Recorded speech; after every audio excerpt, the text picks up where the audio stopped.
মধ্যপ্রাচ্যে অস্থিরতার ভয়ঙ্কর সময় যুদ্ধ ছড়িয়ে পড়ছে দাবানলের মতো।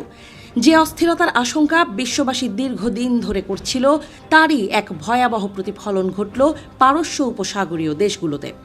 দুবাইয়ের চোখ ধাঁধানো অট্টালিকা থেকে শুরু করে দোহার শান্ত সমুদ্র তীর সবই সোমবার প্রকম্পিত হয়েছে একের পর এক বিস্ফোরণের শব্দে। যুক্তরাষ্ট্র ও ইসরায়েলের উস্কানিমূলক হামলার জবাবে উপসাগরীয় দেশগুলোতে ক্ষেপণাস্ত্র ছুড়ছে ইরান। ঘটনার সূত্রপাত হয় ইরানের সর্বোচ্চ নেতা আলী খামেনিকে ইসরায়েল আমেরিকা হত্যা করার মধ্য দিয়ে। এরপর তেহরানের কঠোর অবস্থান থেকে ইরান সাফ জানিয়ে দিয়েছে তারা যুক্তরাষ্ট্রের সঙ্গে কোনো ধরনের আলোচনায় বসবে না।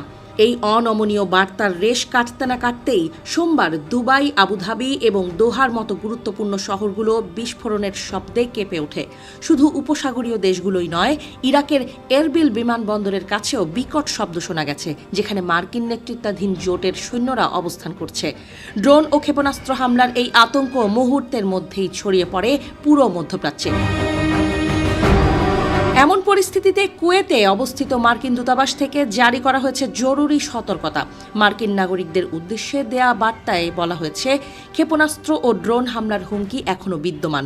দূতাবাস কর্মীদের নিরাপদ স্থানে আশ্রয় নেওয়ার নির্দেশ দেওয়া হয়েছে এবং সাধারণ নাগরিকদের বলা হয়েছে যেন তারা বাড়ির সবচেয়ে নিরাপদ ও নিচু তলায় অবস্থান করেন।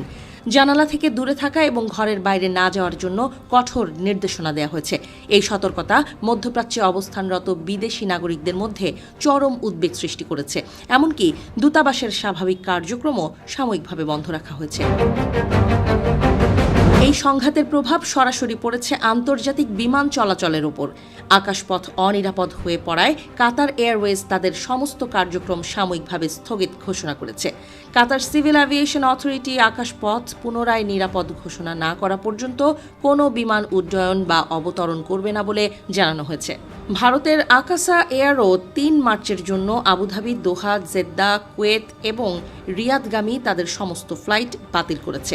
একের পর এক ফ্লাইট বাতিলের ফলে হাজার হাজার যাত্রী বিভিন্ন বিমানবন্দরে আটকা পড়েছেন, যা বিশ্বব্যাপী যাতায়াত ব্যবস্থায় এক বড় ধরনের বিশৃঙ্খলা সৃষ্টি করেছে।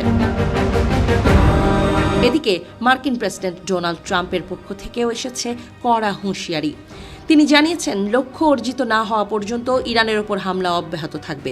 ইসরায়েল ও যুক্তরাষ্ট্রের সঙ্গে ইরানের এই ত্রিমুখী উত্তেজনা এখন আর কেবল রাজনৈতিক বাকযুদ্ধে সীমাবদ্ধ নেই। তেহরানের পক্ষ থেকে যেভাবে সরাসরি উপসাগরীয় দেশগুলোকে লক্ষ্যবস্তু করা হয়েছে, তাতে স্পষ্ট যে এই অঞ্চলের নিরাপত্তা সমীকরণ দ্রুত বদলে যাচ্ছে।